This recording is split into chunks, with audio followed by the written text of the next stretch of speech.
Hi everybody, you're all very welcome to a brand new Revenue Hacks Week with me, Khristina Quigley. We have a new panel-ish today. We've got Sheila back with us, which is great, and we've got Eva with us from Bond Partnerships, who's going to talk all about establishing partnerships that are meaningful.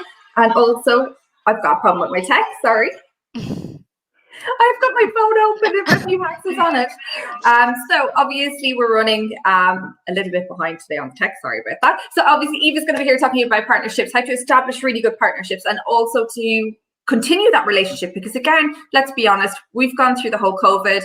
We are so used to getting our emails bombarded by people trying to sell us items, create partnerships for some sort of financial gain. However, sometimes that partnership doesn't work out. So Eva is going to tell us all our top tips today, which I'm so excited about, because we've always had some, like, I've been honest about it.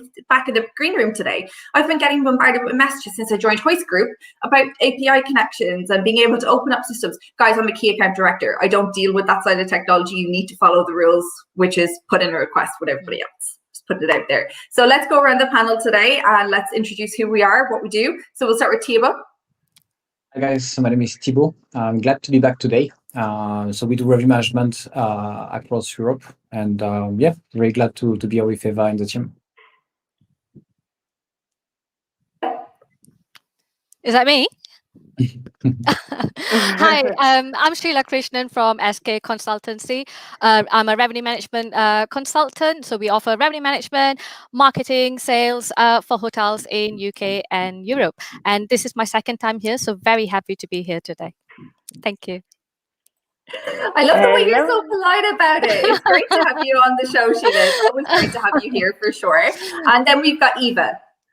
Hello, hi. So I'm Eva Fayemi, the co-founder of Bond Partnerships, and recently we launched Bond Connect, which is a platform to gather experts on technology and technology solutions, all in hospitality tech. I'm based in Lisbon at the moment, and I'm super happy to join Revenue Hacks because I've been following you guys, and thank you so much for inviting me. It's great to have you here, Eva, and thank you so much for taking the time out of your day to join us. It's, you know, fantastic to be able to connect with someone who is so passionate about creating partnerships and actually having a proper, I'm not going to say a strategy behind it, but actually has a proper relationship management strategy behind it. So that's something that we're really looking forward to today. So Eva, can you talk us through what is an actual meaningful partnership? Because we all have different ideas of what a meaningful partnership is to each one of us. Well, partnership starts with trust, obviously, and partnerships is above all a relationship between people. I really believe in that. If you want to make business and if you want to make meaningful partnerships, it comes with trust, it comes with knowing your partner, and it takes time. So, you know, every step starts with knowing who you are going to talk to. Get a little bit of research about your partner. What do they do? How do they do it? Where are they based, etc. You can even create a partner profile. What kind of people they are working with? What kind of hotels, etc. So I think first step before approaching someone is always research. Is always, is there a fit between our company's vision? And then the second step, obviously, is reaching out, right? Sometimes it takes time. You reach out one time, no answer. Second time, no answer. Third time, yeah, there's something maybe happening. But over the time, over the months, the years even, you are building that relationship. And I think that's how you start. So let's take it back a bit, because we did mention that in the green room prior to the call and at the start of the call that, you know, over the last while we've seen people being bombarded by messages on LinkedIn. Thibault so rightly mentioned that there were automatic messages in many cases, you know, yeah. And you just mentioned there about reaching out to people 3, 4, 5, 6 times before they actually reply to you. So where is that cutoff point? You know, how do you actually structure that initial contact with someone? You know, because obviously people are clicking on, let's do a friend request, let's put in some sort of spiel about us and our company, and let's try and sell you something right away. Okay, it's not the right way of approaching someone to sell something right away, I think. However, it's COVID time. You reach out to people online because that's the way it is now. But try, even though if it's online, to look at the profile of the person, what are they doing, and try to approach it with an open conversation. What are you trying to do? What are you trying to learn about the person? What do they do? What is their expertise? I want to say that I think working with tech myself, partnerships is a growth strategy, right? It's considered as a growth department in tech, so as sales, so as marketing. So obviously you have people who are trying to reach and have KPIs. Now, it's not the right solution to go after everyone. When do you stop to reach out? Well, use your common sense. I want to say, I approach people that I don't know because I want to have a connection. I want to see if there is a fit. After several times of me reaching out without any answer, let it go. Let it go. Maybe the person is too busy. Maybe it's not the right time as well. I've had people reaching out to me 6 months after I sent them the first message on LinkedIn or whatever. And that's it. It's not personal. I think it's just, you never know what's happening in your partner's life. There is a person behind, there is a human behind. And that's how personally I approach it. Everybody has different rules. There is not one rule. Just try to use your common sense. How will you do it in a normal human relationship, I would say? I have a question on this one, because it seems that's a tricky question. How do you differentiate between the act of selling and creating a partnership? Is it the same? Because like you approach someone to sell something, or do you sell the partnership? What's the difference between a sell and a partnership? Well, the partnership takes more time. The sale, you expect a result right away. A classical salesperson will reach out, send you right away a contract, to sign. In partnerships, that's not what I would advise to do. You reach out to get to know the person, to understand their business model, understand their customer segment, and you initiate a conversation. You also try to understand when you go on their website, when you go on their blog, article page, what are they talking about? What is their focus of interest? Revenue management, if we take the example, is so vast. There are so many different topics in revenue management, but some of the revenue managers, focus on one particular item. Do you know that? Have you noticed that? Do you think that then there is a match and you can help out each other? And it's really the each other that is also interesting, right? It's not a one-way street where, you can be my partner, send me leads. No. What are you going to do jointly to make this happen? We had this discussion on another webinar with Eva, and we agree on this one. A good partnership should be like a win-win situation. In a way, it should be two ways and not only one way. A lot of companies come to you saying like, oh yeah, we are going to do a referral program. So you are going to send us some client and we give you a kickback or whatever.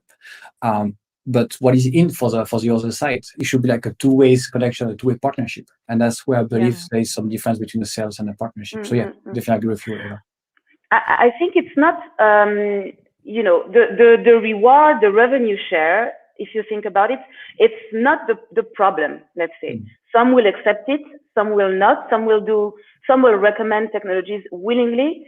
Some will believe that, okay, I helped you win this deal, I can have a revenue share. It's fine. It's totally fair. However, build a relationship prior and establish a relationship and try to put yourself in the shoes of your partners as well. And I think that's why it's great to have this call today, because we have consultants who can give their feedback. How do they work? It's completely different when you are a consultant than when you work in the technology side. And maybe some of them just don't think about it or don't know. And it's good that they ask questions or they try to get interested about what you guys are doing on a daily basis. No, I quite agree on the research bit, because, as you said, consultants, first of all, the thing that I do is research. Who do I want to approach? Why do I want to approach them? What is the purpose of me approaching them? What can I add value? How can I add value to their business? So I research all of this bit, and I also try to make a connection. to understand, is there something about them which I can link to before straight away pitching, oh, this is what I'm selling. And that's where the frustration bit comes, because we are inundated with emails selling left, right, and center. You can see they haven't even checked your profile. It's coming through the LinkedIn email. Hi, Sheila, I see you working in hotels. We are selling da, champagne glasses, products, these products, it's irrelevant. And sometimes I just leave them, but then, they don't give up. But this is where, what is the limit of these people? Like how far can they go? And, do we have to block them, or is there a cutoff period? Because from a sales perspective, we say we try to close at least up to 6 times. That's statistically, up to 6 times you chase this person. Yeah, it's very interesting of you to say that, so that people realize that you are approached by so many other people. I don't think really they think about that. They think that you're on LinkedIn every day. What, you've seen my message? I just saw you posting something on LinkedIn 3 minutes ago. No, it doesn't necessarily work like that. I think before joining this call, we talked about the spamming on LinkedIn. We are all being spammed, and we're not talking about technology people. We're talking about, I don't know, distribution, people who want to sell you marketing whatsoever. There are options on LinkedIn to block those comments, to require some set of actions to be able to contact you. You do that. If you want, do it. Me personally, I think that platforms like LinkedIn or any other community is here to facilitate the interaction between people. And so I try not to be offended too much when people reach out to me, and either I let it go, either I just say no. And saying no is something that you can do as well, and that you should do, because people understand that. People understand when you say no, they will leave you alone because it's not in their advantage as well. I'm kind of looking at you with my head turned sideways, and I can see Daniela, who's a regular here. She's a Revpar member as well. Said people have no limit, and it's really, really true, because they don't. Sometimes you can say no, and they just come back at you with another thing. I've said this over the past. When I was working as a hotel consultant, a hotelier, people trying to sell me tools. I'm like, I'm sorry, we don't have the budget, first of all, and secondly, it's not a tool that's going to suit my business, and they still insist on trying to give you a demo. Or they still insist on trying to have a call with you, which is very frustrating. And I love how everyone's on about making connections. It's about meaningful connections, though, as well. Everyone is starting to really agree with Thibault with his win-win situation, because it is supposed to be a friendship almost, if you want to put it that way, where you're both able to rely on each other rather than a one-way conversation. And I know that at the moment with my job, I've kind of gone into more of a relationship management role. I'm literally going back to all my old colleagues that I worked with saying, hey, how are you? Do you remember me? How's your family? How's your kids? How's everything? And you're trying to break the ice with that rather than just going in with a sales pitch right away. Completely. I completely agree. And that's just the basic training I had years ago that told me, don't go in with a sales pitch right away. Obviously, try and break the ice. And when we're talking about relationship management, I wasn't afraid to say, I said to you guys in the back, you guys have survived the cold, but over the last few weeks, I've really taken this relationship management advice on board that I've been hearing from people, and started to cut other people out of my life that I felt was just one-way conversations and one-way relationships, which is quite tough, but you need to be able to say no, as you said, Eva. Eva, if I was, or you were in our space, because obviously we work as consultants or we're in the tech space, what would you do, or what would you recommend to people who are watching right now in regards to creating a relationship? How do you go about establishing that relationship? Establishing the relationship, I might sound that I'm going to repeat myself, but the preparation of before reaching out to someone is important, and it's going over into what is this person interested in. Is there a fit between our company, between the vision? Get interested about the other person. You'll be like this little freak behind your computer, almost trying to find out on their LinkedIn, what do they post? What are they interested about? Do you relate to that or not? That's the first thing. The second thing is that, once again, creating a relationship takes time. It doesn't happen right away sometimes. So how can you make it personal? I have to say that over the years of my professional careers, I learned to be a bit more personal with people, talking about other interests as well, sharing things. Why not? I know that Thibault is kind of interested about books that he reads about business, and I relate to that as well. I've asked him recommendations about the books that he's reading, and that's because I'm genuinely interested, right? Maybe that made us a little bit closer to a relationship. I don't know, but being in the digital world means as well that show who you are. Show, okay, if you have some strengths, be natural, and show as well if you have weaknesses, right? If someone comes to you and say, I'm sorry, I'm not interested. Yeah, I apologize. This was not my intention. It will put everybody on the same scale, I would say. I agree, and thank you for mentioning that I have good book taste in this one. But I will. There is one book which I can recommend, and anyone who have read this one will probably confirm it. But it goes back to partnership. How do you select the right partner, or the right relationship, or the right even client? Sometimes it all goes back to this book, which is Start with Why from Simon Sinek. And think about why you have created this company, why you are doing what you do in your job or in your tech space and so on, and see if the why of the partner fits with what you have in mind. If you have similar visions in a similar space, on different space, then that's very important. So this kind of Start with Why from Simon Sinek was the idea of looking back of what you believe and what can add value to your client, because sometimes we miss the client effect or the client part because we think about the two partners, but there's a client at the end, and I think that's very important. So that's what I will think about it. Eva, I just had a break. I just had a thought process there. You mentioned KPIs at the start of the call. Yes. People have it. Yes. Are we getting bombarded with so much spam because people are literally going into their connections or connections and just sending out that verbal spam just to hit their numbers and pray that something pops over? I get interested about the topic of partnerships a lot, not only from the hospitality tech sphere, but a lot from tech in general. And partnerships is an area of business that is starting to boom and starting to get known. People start to have methodologies about partnerships. People start to understand that when you have partners, you need to develop a relationship and then build some co-marketing, co-selling actions together. But sometimes it's quite new for I don't know, for people or for operational salespersons who act like they are in sales. And to their defense, let's say, I think it just comes with the fact that maybe they are not so much,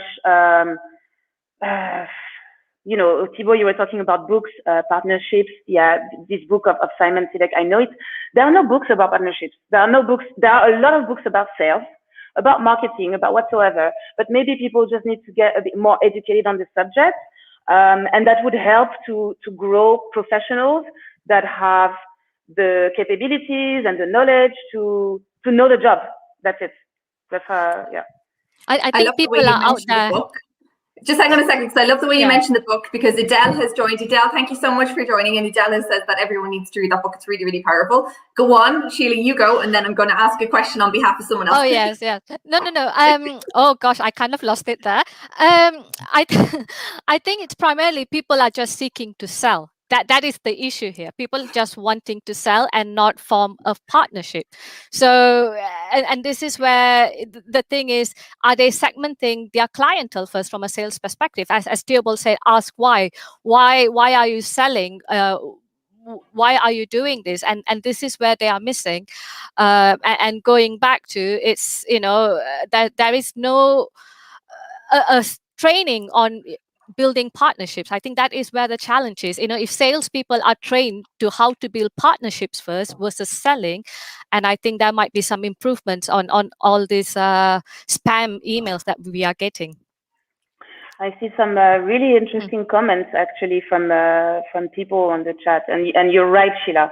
I think when you build a partnership, first of all, it's 1 + 1 equals. The relationship is not always 50-50. First of all, when you think about a partnership, you want to find the added value to what you do. But sometimes the added value is not 50-50. Sometimes it's 70-30. But you agree on that. You agree that, okay, I have this capability of giving you this amount of marketing, of giving you maybe this perspective on my client's portfolio. But on the other hand, you might have someone who has more resources and who agrees that, yeah, it's not a problem, and we are here to help out each other and to work together on the same goal. So if you understand that you have the same goal, then I think it's already a good win. So let's get to some of the questions, because we've got some really good questions. And I like Daniela's question, because Daniela, she works within the hospitality environment. She actually markets apartments. She does long-term rentals and sales. And she's saying that she's constantly exploring partnerships with local businesses to recommend each other. But what I see is I always have to press them to get something out of them for the mutual benefit, because she's not good at pushing people. So what would you recommend to Daniela to do to encourage her partners to actually engage a lot more with her? Okay. Very interesting question, and I really like the fact that you want to partner with local businesses as well. Like in those times of COVID, yeah, partner with your local business as a hotel. What can you add, etc. It's not about being pushy, because you just heard the comments of Khristina, Thibault, Sheila. I think anyone likes to be pushed. It's about sure, how do you come across when you approach them? I would say try to prepare some advantages of, okay, this is the reason why I approach you. I think that maybe here I can help you in this department, because that's what we do in my hotel, in my business. On the other hand, the other person might be stimulated because it's interesting. I hear, yeah, partnership is building relationships. It's also about business. It's also about people are not going to waste their time if there is no value behind. And I don't want to play the advocate of the devil or any sense, but it's business. And so what is the value that you can bring for those businesses, which they are like, oh yeah, no brainer, I need to partner with that person. If it doesn't go through, then it doesn't go through. It means it's not meant to be. I agree with what you're saying, Eva, and as well I saw the comment from Ruben, and I agree with him. If you start by researching and making sure you have the right partnership, and it also goes with any kind of networking skills. I don't like to keep track or keep count of what you do for me, I will do for you, because it's I don't know. I don't like this kind of approach. I believe we should be very open and to help each other. Not count. If I do something once, then you have to give me one, or if I do twice, you have to give me twice. I think that's kind of a toxic approach. But if you make sure you have the right relationship to start with and the right partnership to start with, then it's completely fine. But I wouldn't count on what you do for me, I will do for you. I think it's not the right approach. I think that's a very selfish approach when you're dealing with it. I think that brings it more to a transactional relationship rather than an overall holistic relationship when it comes to a partnership. And I love what Julie said, because Julie mentioned there, I think that from hotel tech partnerships, one of the most important roles is it fulfills is helping hoteliers understand how the technologies will interact and add value to their business. That's not being a sales manager. That is actually educating people. And I think that's the really cool thing about, tech partnerships especially. I think this is something that if you were a tech salesperson and you were looking at this right now, you need to really go and evaluate your sales strategy versus your relationship strategy, because, you're trying to add value to people and encourage them to purchase your products through adding value. It's not just selling it right away. No, I think about it. Why do technologies are reaching out, especially to consultants from specific areas? Is because at the end they know that the consultants are on a daily basis in contact with hotels. They know what is happening in a certain market, and it's a help, it's a push. With that, you can help, you as consultants, let's say, can help technology companies to improve their products. You can help actually to work together into this holistic approach as well of helping develop a product that is more suited to the hotels, and you have their feedback. they don't. Once again, when you work in tech, you are into your, let's say, bubble. You have your little hospitality experience from the past. You are not on the hotel side anymore. Let's say I worked in hotels. My priority was serving the clients to the best and being attentive to their needs and make their experience really great. I didn't care about tech. So I think it's working hand in hand, tech and experts or hospitality consultants, trying to find that view of, I need your help actually to help my product be better and more suited for hotels eventually. It's not only sell. Yeah. I love how Ruben is jumping and answering all your questions as well, by the way. Ruben, stop it. Eva needs to actually be able to answer some questions, please. Oh, she's saying that we should stop answering questions, but he's my little helper. No, he can't. He's taking all your questions. Go on, Thibault. No, I mean, like for me, what I find it difficult when, I mean, not difficult because I have my point of view on this one, but how do you make sure you remain neutral when it comes to partnership? Because as a consultant, you want to recommend products which are a good fit for the client and not necessarily the one where you are receiving like a kickback or whatever.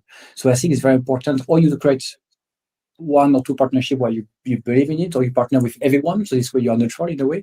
But how do you remain neutral as a consultant and having the right partnership as well? Do you see what I mean? That's kind of something which sometimes I find difficult. Of course, Thibault, I see what you mean. We've talked about this, and to be fair, I want to tell you that this is something that I communicate a lot with the technologies I work with, and that they understand. Okay, they know that you are not part of their team, that you decide who you want to work with, and that's not what they expect of you. And I think that's maybe something that needs to be clarified and. Once again, the topic of partnerships needs to be talked about and discussed so that people know that when they have referrals, it doesn't mean exclusivity. It doesn't mean that you are going to sell this product over the other. It means finding the right solution for the needs of your clients. And it means understanding that you as a consultant, you want to find what's best for your customer because your reputation is at stake, because you might, earn their trust. It's something that needs to be reminded constantly, but I'm sure that tech understands that in a way, and that's why they work with many other consultants as well, right? They don't work with one or two consultants; they work with many. They accept that, and it's something that needs to be more said. I agree. Yeah. I'm seeing a lot of comments about ghosting here, and It seems that we're talking about. It seems that we're talking about dating, like ghosting. I know. But sometimes it is when you're trying to establish a partnership. It can be like going on a first date. It can be like swiping. I don't know what way you swipe on Tinder. I'm old now. I'm married, so I don't know. I don't know. Ghosting was just. Ghosting was ringing a bell to me because I got ghosted quite a few times in the past. Yeah, me too. No, but I agree. To people. So, like for instance, in our line of work within hospitality, what can you recommend to people to do in order to avoid being ghosted by someone they're trying to reach out to? Apart from what you said already, which is obviously the researching and everything. So what can you say to them, especially if I've taken the time out or Sheila's taken the time out to research all their areas of business? What can you recommend to people to avoid the ghosting situation? Okay, I don't have a fixed answer for that. I'm very sorry, but because I'm ghosted, it's part of the thing. It's like that, and even though I think that. Yeah, I'm very interested about that person, actually. I made my research. I want to know more about you. I think that I know that I approach them the right way, but no, it doesn't work sometimes. And the answer I can say once again is give it time. Give it time, give it interest, genuine relationship and genuine approach. I read content about marketing, about how to target people with marketing and with personalized email, etc. I use it, but not to a full extent, because I think that me personally reaching out to someone would always be better than sending something that is automated. For the first point of contact, at least. Of course, obviously, after you need to help yourself with all the workload that you have. So yeah, use technology for that. But for the first point of contact, I always try not to have an automated message. And sometimes that's maybe why you get reluctant about starting that first relationship. It's because you know that it's not someone who came across with a personalized message. Mm. Right? I love Rita's message. Rita has just joined the conversation. So Rita, hey, how are you? Rita's just said, don't take it personally. And as soon as you realize that you're being ghosted, it's time to move on. And I think that's something people need to do. Saves quality time and opportunities for everyone. I think it is. It's looking at quality over quantity as well that's in your network. You know, we look at people on LinkedIn, whether it's us or it's a connection that we have. They can have anything from 1,700 to 45,000 connections, but are they all meaningful connections? You know, or are they just random people that just don't even know? Kat McLeod has just said, one thing I would say about being ghosted is we never know what's going on sometimes in people's lives. And this may not be ghosting, but it may be off work, overwhelmed, or not receiving your messages for some reason. Completely agree. True. I think that's the one thing about, though, a partnership and establishing a partnership is that it's completely different from a sell, you know, from a sales manager's job. I understand there's that relationship management with sales managers, but partnerships, it's almost like a friendship. And, you know, you have that conversation, you're in regular contact. It's not once in a blue moon because I'm having a social party, I need to ring you. Or you've got a new product that you want to sell me, whether it's a champagne glass or it's a bottle of vodka, you know. It's about having that proper connection, I think it is, with people. I don't know, like, Thibault and Sheila, have you guys been getting a lot of stuff over the last few weeks, months? All the time. I think I mentioned earlier, I mean, recently I got an invitation for a birthday party, a 50th birthday party, but this person has been trying to reach out to me since last year, and I've already rejected once, but they're not giving up. But what I'm failing to understand is there hasn't been a connection. I don't see any value of me connecting with this person. And this is where, you know, so partnership, you know, I think Eva, you likely mentioned, is about adding value. What is it in it for both parties? You know, it's a win-win situation. So again, you know, I think these emails, I am good at ghosting them, to be honest. Some of them I give up and I just ghost them. Unless there's some of them I approach them, yes, let's keep in touch, let's schedule a meeting, let's talk about what you do about and what I do and how can we work together. But yes, that's my take on it. Thibault, maybe you want to add something to it. No, He's been working as a consultant a lot longer than you and I have been, so definitely love to hear what he says. No, but I mean, like, I received like 100 of emails on LinkedIn and on emails and everything.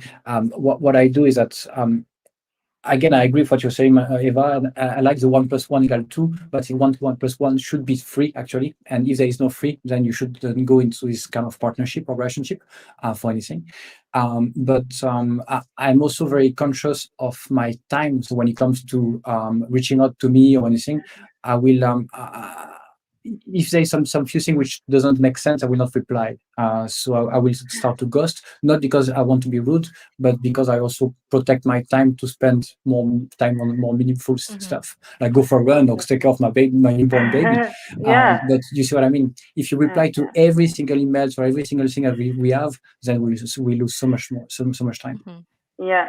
At the same time, I want to say that I have this friend John working for a technical tech company, in London, and he approached people and hotels on a regular basis, and sometimes he really had some furious comments saying and rude, you know, and still I think we should try to think that there is a person behind, whether it's sales, whether it's not sales, it's someone who is trying something, maybe not the right way, but it's not the answer to be rude, and not, yeah, don't take it personally, as you all said, because people have other things going on. As consultants, your priority, I believe, is your clients, right? If they need assistance, support, they are reaching out to you. They are your priority. What comes afterwards, what partnerships can bring to your business is something additional. It's not your core business. So yes, that's what I wanted to say. And I see that Soraya is saying automation is key, but it's not clue for partnerships. And she's right. She's right. Well, I have double feelings. She's completely right, but at the same time, we see in other industries which are not hospitality tech how they made it automated and nice and personalized, and it works. But we are talking about companies such as Pipedrive, HubSpot. I love the communication that MailChimp has. I feel that, you know, the first email when I signed up to MailChimp, it was a message of the founders telling me, hey, Eva, welcome to the family. This is this, this is that. I like those ideas, and we need to embrace that as well. I love the way you say that, because again, that's embracing people. That's creating, you know, a meaningful relationship. It's letting someone feel like they're actually wanted, and that their friendship or their work relationship is actually wanted. And I love how Abe has said that, you know, it's considered stalking when you're doing your research. But if you were actually going to go on a date with someone, or you were going to ask someone out, or even, you know, you're on social media, you're going to be stalking people anyway. So you're just finding a way to get to know them, you know, and get to understand what they like, what they don't like, so that you have that initial conversation, you know, when you're talking to people. Kat totally agrees with you, Eva, 100%. Always be kind, and remember that there is a person at the end of the email on the phone, and that is so true. Now, let's be honest, and I'm a former hotelier, seasoned hotelier. There's times in it where I've answered the phone and it'd be like the worst person you could ever answer the phone to, which I always obviously have apologized after that, you know, but it's quite hard to almost embrace everybody all the time when you're getting phone calls and you're getting emails. Like, I'm actually in Ireland now, but the NHS have been calling me like nonstop recently enough. And I'm like, for a survey, I'm like, guys, I'm not even registered with the NHS. I've never even gone to a hospital over there. How did you get my number? You know, and I think that kind of comes down to it as well. But Eva, I have a question, because I did mention this in the green room, that over the last while, my name was dropped to people to get in contact with through someone. You know, how would you go about saying to people, you know, look, you kind of need to stop recommending me, because I think you're getting a referral fee for even doing that. And that's not okay. How do you say it in a nice way? Because when I said it to this person, the person took it as a huge offense. So it was like, oh, I joke. I was very honest. I was like, look, at the people you're putting me in contact with just aren't suitable for what I do. And, you know, I appreciate the fact that you're trying to grow my network and also grow your network. However, I don't think I'm the right suitable person for this conversation, you know, and they kind of took it as an offense. So what would you say in that kind of retrospect, especially if you're getting bombarded a lot? Because we as consultants, it's almost like a referral friend. Okay. It's interesting. I was not even aware that it was that much spamming. So it's very interesting to hear that. First of all, are you? I mean, you can never be sure why people approach you. You were saying that it's for a referral. Maybe not. Maybe not. Maybe people want to get in touch with you because, Khristina, you're doing revenue hacks. You are on LinkedIn. You are an active person. It seems that you know what you're talking about, and people generally see you maybe on their feeds. You know what I mean? And I think the more you are seen as an expert and have visibility, the more people are going to reach out to you. So it's difficult because obviously you want to be reached out to, you want to grasp opportunities, but not everything. I think that you had a good reflex to say, I'm not interested. Is it possible that maybe you know other people in your network that would be interested, or that you think, oh, actually, I'm not the right person for that, but I know someone else who might be able to help you. And that's how you also help people to develop that spider web and give opportunities eventually to others.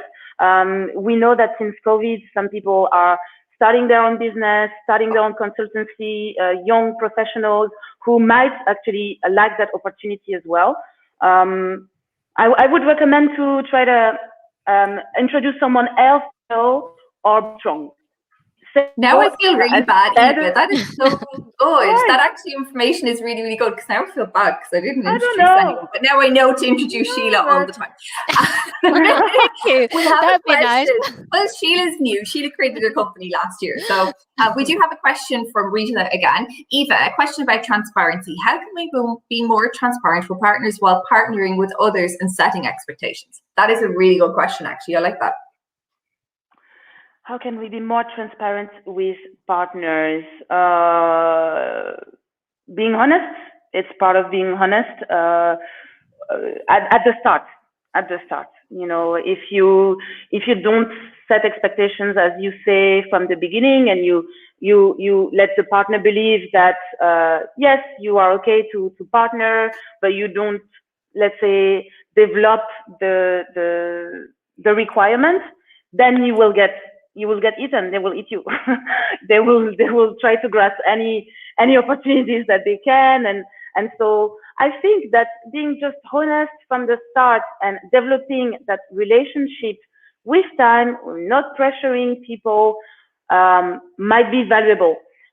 We are talking about developing relationships. We're talking about, when I read content and things about partnerships, they often refer to marriage. Yeah, just try to see it like that what can it bring you, not to be transparent, not so much, I think. It's difficult to say no. It is, but you don't have to say no. Actually, you can find ways to say no. I think that's exactly what you mentioned. One of my mentor was telling me, like, that's one of the best life career advice I ever received. To be successful, you need to say no more often. And it's very hard actually to say no, but we, as with time, with experience, we learn how to say no. And it's very important to say no and not always yes to everything. Sometimes by saying no is actually a better decision, because saying yes can take years after this to go into the relationship, which is a bit toxic or which is not working and so on. So making sure you do your research right, you find the right partner, and you are both a right fit. Is very important before saying yes. So I will even start with no, and then with more research saying yes step by step. I'm sure everyone can relate to this, including Thibault, because I think this is a perfect example of partnerships going wrong. Daniela put in a good point and said, you know, on Instagram a lot. She is, to be fair, Daniela is very, very active on Instagram, and it's really good. And she just always is selling Marbella, not even her apartments or her properties. It's actually selling the location. But she has people reaching out to her to be an ambassador for jewelry or a bikini. And, you know, that just goes to show people are just spamming everyone to do this. I would be flattered. I would be flattered. I don't receive this kind of thing for bikinis. I don't understand. But you haven't said no to wearing jewelry. I can imagine you showing off some earrings, you know. But this just goes down to a partnership that just isn't the right partnership for people. And there is a lot of people who actually do this on a regular basis on Instagram. It's not just LinkedIn. You know, Instagram is now becoming a very hot topic for travel tech. The more followers you have, the more people are engaging with you and, you know, asking you to be part of their partnership, which I think you need to be able to weed out the right ones.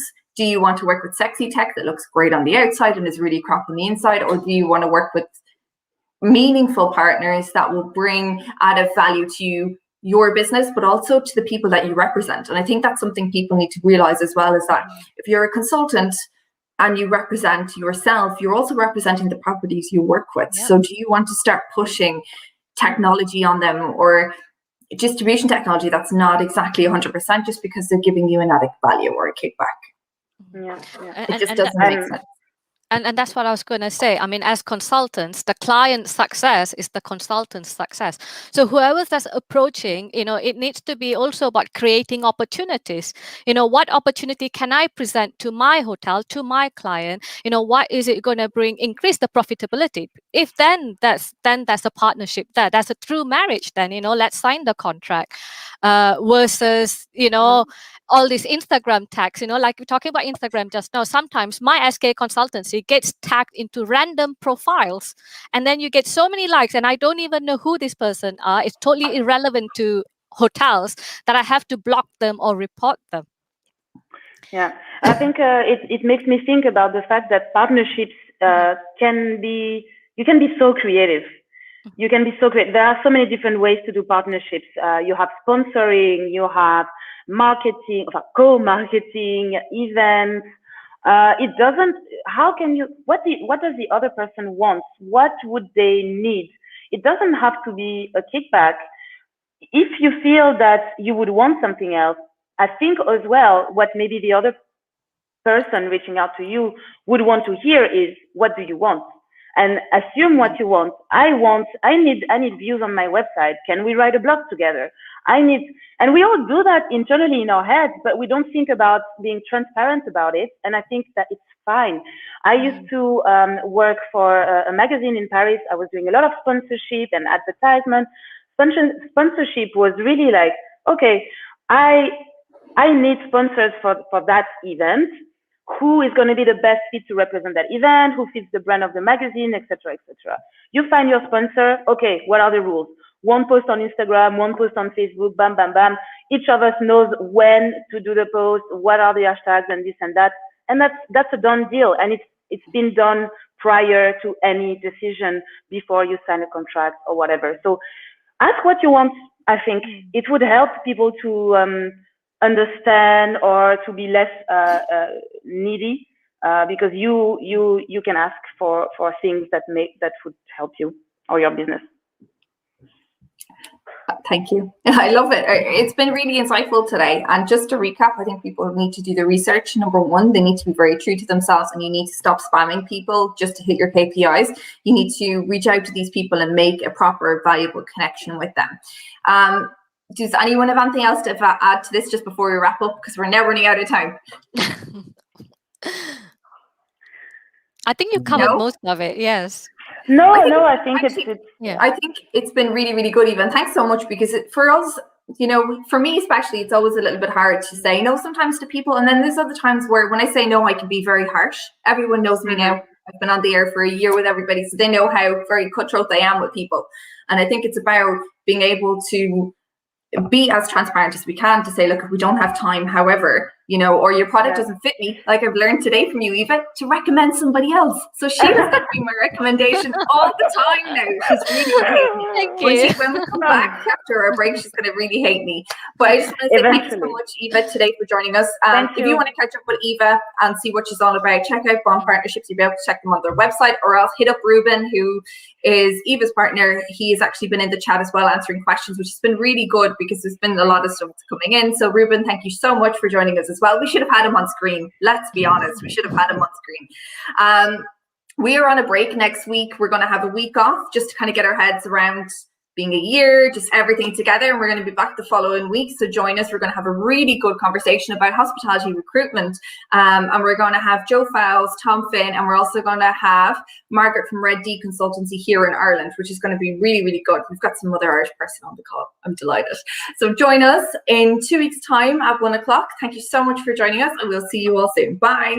Bye-bye. Thank you. Bye. Bye.